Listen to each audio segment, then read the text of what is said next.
I figured it's about time that I start on this project I wanted to do since I picked this up in the summertime.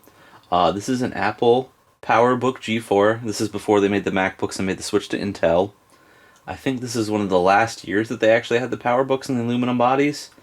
I am not too well adept with the history of Apple, so I might be wrong on that one. But I was more interested in picking up one of these because these use a PowerPC architecture instead of the Intel's x86 architecture, or x86-64 as we use it now. The person did forget to wipe the drive, but we'll work on that as soon as I get some other stuff going. It also looks like the CMOS is either dead or the battery itself is dead. Well, I know the battery's dead. Unfortunately, the battery attached to it, I've tried charging it for a while, like up to 2 days, and nothing happens. It doesn't hold any charge, and unfortunately, I cannot find any for a reasonable price. There's allegedly new ones on eBay, replacement ones, for about $200, but there's no way I'm going to pay that. And two, at this point, I doubt if those people actually have proper inventory. So I have a few things I want to do with this project. One, I didn't look to see if there's a CMOS battery replacement. I figure once I open it up, it'll be apparent. Two, I'm going to max out the RAM. Three, I want to get rid of the person's personal data that was on there. I also want to replace the drive in it, since I'm pretty sure it's a SATA drive, a standard one, and I'm going to replace it with the hard drive with SSD. Now this will be a little bit tricky. I checked the Ifixit guide and it looks like I have to pop off keys to get the keyboard off and then get to the top part off so I can get to the hard drive. I also want to kind of knock out some of these dents that are here and here, so I assume either someone dropped it or they've opened it before for repair jobs. So removing the RAM piece is not that hard. Literally, it's just under this plate, and it uses small standard screws. I want to max out the RAM on it. I did already pick out a RAM stick, and I tested to make sure it worked before this. But I was mildly confused because it's a 1 gig stick. As far as I can tell, there's only one slot. And it said it was 1.25 gigs of RAM when I put it in. And it originally came with it a Nanya. I do not know how to pronounce the RAM. 256 gigabyte DDR1 SODIMM. Actually, before I flip this over to work on the keyboard, I missed that there's a little screw you have to remove here. I decided to pull up the Ifixit guide, considering the fact I've never worked on one of these before in my life. It's always a good idea to check online, just in case. You don't want to really wreck anything. And this one has a longer screw that's supposed to go down in place and hold the keyboard. It looks like the metal shielding also comes off, so we'll remove those two things. I did try to wipe a little bit of the grime in here off of an alcohol pad. Here's the scary part. I'm supposed to evidently knock off 2 of the keys here and 2 of the keys here, and that will show me the screw mounts that I used to remove the keyboard, so I can pop off the top. Okay, so I have to stick my finger below the upper left corner and lift it up until I hear that pop. And I heard a pop. Transfer your finger to the left edge of the key and lift up until you pull the key off. And I did. And it's not broken on there. It's not broken on here either. Good.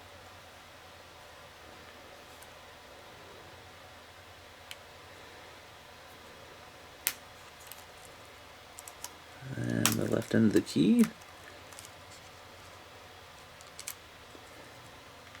None of the plastic on there is broken either. That's very good.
So this should be easier from this point on.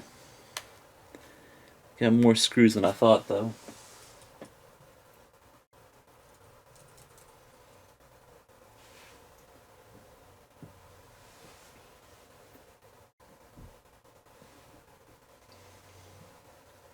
Alright, time skip.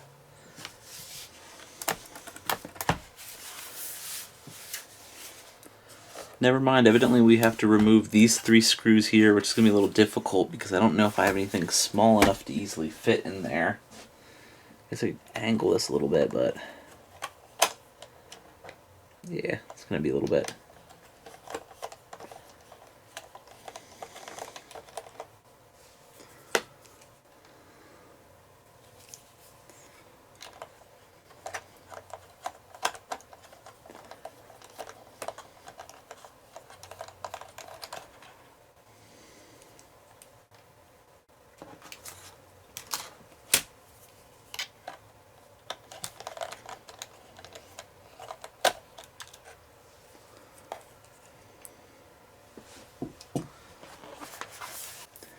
Okay, so we're back to the parts that are below the keyboard. Looks like they're mostly all Phillips head screwdrivers from here. Unfortunately, it looks like there's 2 different sized hex screws over here and here that we also have to get. Luckily, I still have plenty of space, so...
Alright, so I'll probably want to do a little bit of video editing, but that was a little stuck because there's the little clips here that you can kind of easily reach from inside the battery bay, but there's also 2 over on this side that you can not really reach unless you're coming in from this way, I think. So I was able to get it out. I did scruff up the front plate here a little bit, and you can see the insides. Looks like the power button's on this actual top assembly part, along with the touchpad, so this kind of just plug in place. It said something in the manual about having little things on the keyboard assembly that you had to peel off, but I didn't see any, so I assume someone's been inside this before. Also, judging by the way these are dented in places you might use to pop off. I don't know if I can easily get to the thermal paste and redo it. I'm not too interested in that at the moment. I really want to work on the solid state drive first. And it looks like originally it came from Hitachi 60GB hard drive, an Apple special one. Apple HD firmware 2004. So now that I'm finally at the drive, I just have to remove these 2 things and then pop off the, say, the data cable carefully without knocking the screws over again or ripping anything out of its socket improperly. Alright, that's off. I'm going to get this out. It's relatively easy to remove the drive from the bracket.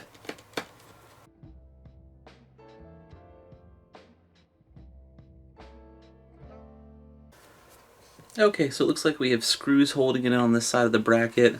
We have the actual data cable, and then we have screws on the bottom parts of the hard drive holding it in place.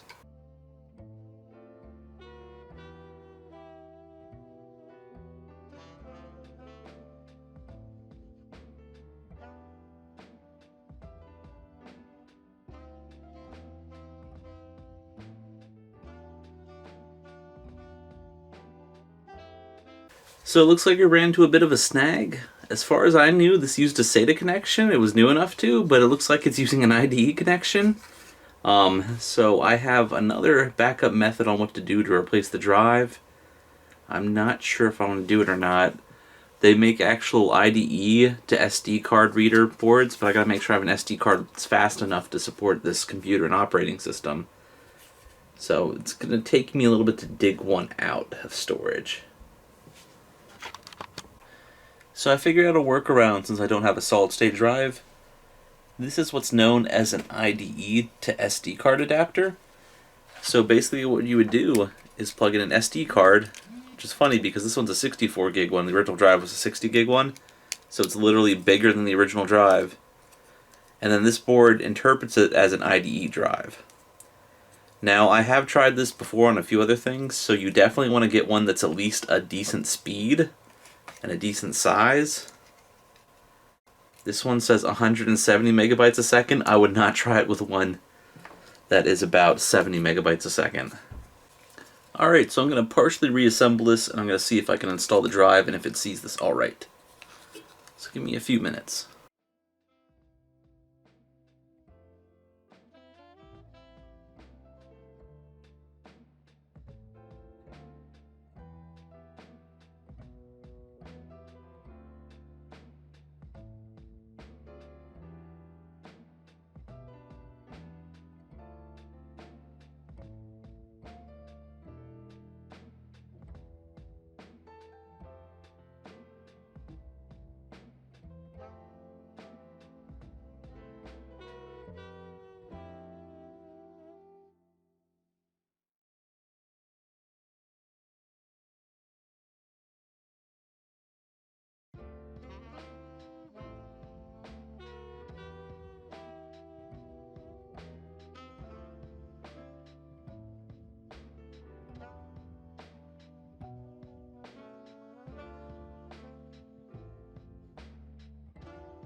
It looks like I'm not going to be able to put a solid state in here, so I've pretty much put it all back together except for these keys, and I was really worried that I broke them at first, but they do kind of just snap into place. It's a little hard to align the little hole they go into, but you have to kind of nudge them onto the right side first and then clamp them down onto the left side.